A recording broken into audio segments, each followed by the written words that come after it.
The thing that is keeping you from making way more money at work than you currently are is you. And it's me, and it's all of us, and our internal belief about who we are and what we would need to do to rise to the next level in our career. We are the thing that is in our own way. Now, I can tell you this from personal experience, guys, as somebody that started, my career field is HR. I started as an HR generalist. I worked my way through every single rung of this all the way to the top of my field. Now, the reason that I say that is because I got really lucky. I got several jobs in my career that I absolutely did not deserve. And I got very blessed with being able to find a path for myself forward. But the reason that myself, other people are able to get where they get in their career often isn't because they have more skills than somebody else.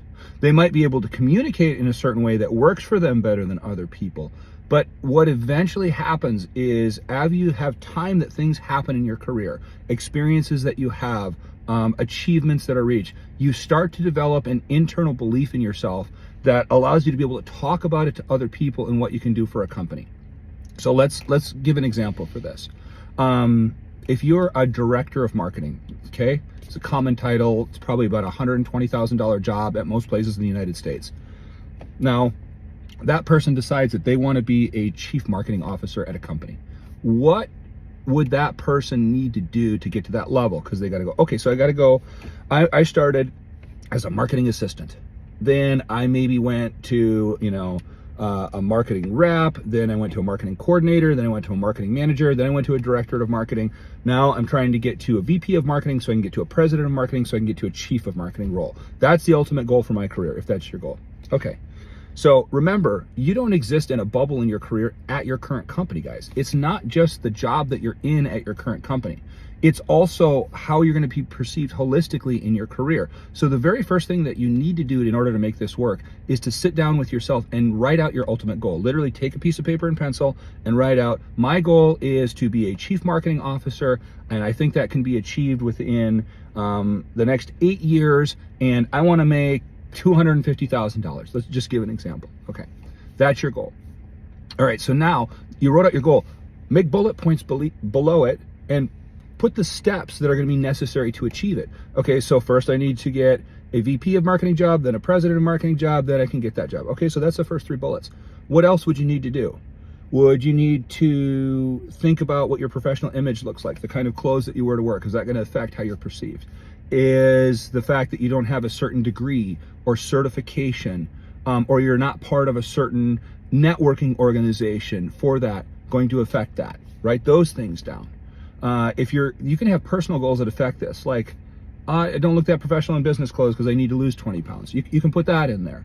Or I don't have the kind of professional clothing that I see people in the Chiefs wear. You can get some cheap knockoffs that'll fit there to start to prove your professional image. Or I don't have enough experience in this particular industry. I bet you can either find a free certification or a Google certification through Coursera for $50 a month, or whatever it happens to be.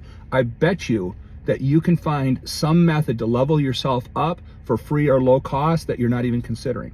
So now you go, okay, so what are people that are at the top of organizations doing that gives them this belief about themselves?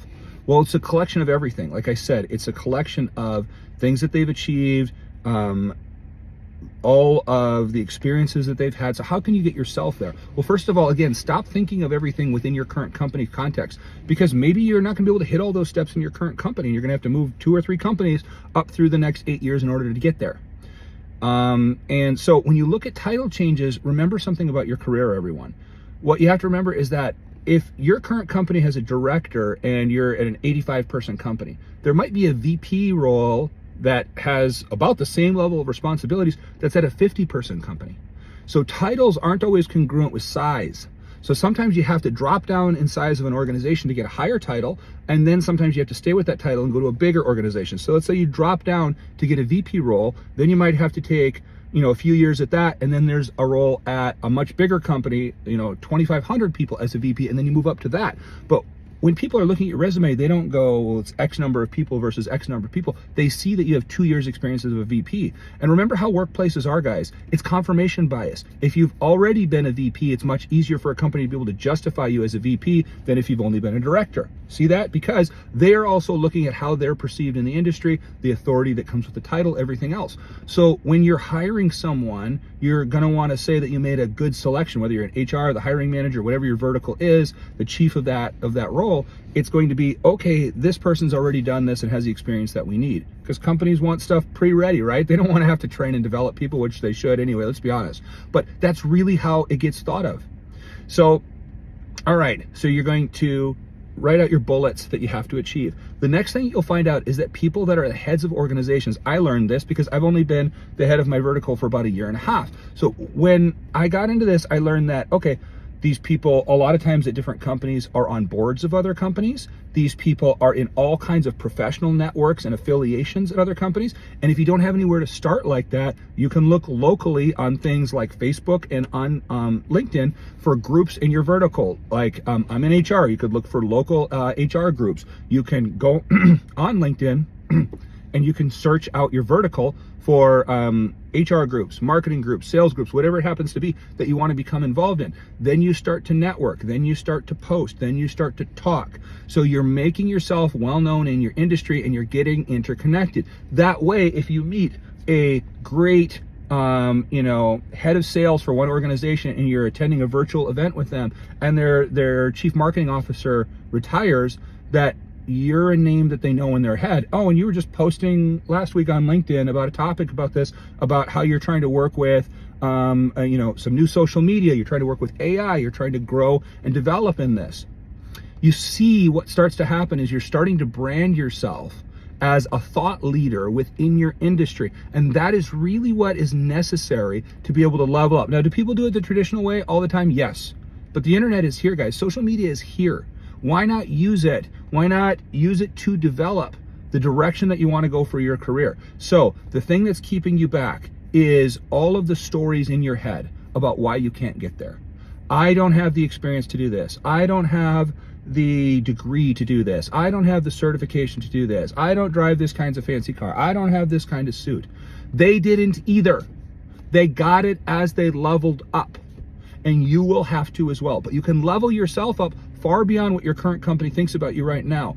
Get involved with professional organizations. Start getting certifications in your industry. Network super hard. Grow within your vertical as much as you can. Then when opportunities present themselves and they'll become more apparent, the more people you're interconnected with, working with, the more opportunities will become apparent, guys. Then you can look at this and you can move as you need to be able to level up in your career and reach the level that you want to be. Now, last thing is a warning. Sometimes people think that a title or a certain level of pay is what's going to make them happy in life. Ask a rich kid that grew up and never had to work anything how happy they are. And a lot of times they're not any happier than any other kid. Ask somebody that had family money that went through life and then just developed a bunch of drug problems because they had no sense of purpose and they didn't have to fight or work for anything in their life, how happy they are. What I'm trying to tell you is that it's not a certain title that'll make you happy. It's not a certain amount of money that'll make you happy. Yes, money helps eliminate problems. I will absolutely grant that. But we naturally rise to the level of income that we have and spend at the level of income that we have coming in. So really, there's a lot of studies that beyond $75,000, depending on what market you live in, of course, that having more money doesn't necessarily equal happiness. What really makes you happy is being happy with what you have. So if you find a job with people that you like, where you enjoy going to work, where you have enough money to pay your bills and expenses and go on vacation with your family once or twice a year, even if it's just a driving vacation or a staycation, that's very valuable. Don't necessarily think it's just a certain amount of money that's going to make you the happy person that you think that you want to be. Really, the road to getting there is what makes you happy. The struggling, the working with your family. Oh my gosh, I got a new job. Oh yes, I finally got the certification after 6 months to a year working at it. I joined a networking group and we had a great event. This person above recognized me for something that I did. It's the journey that makes it. So if that's the journey you're on, I wish you all the best. Happy to answer any questions, but let us know, how did you level up in your career? Share so others can help and learn.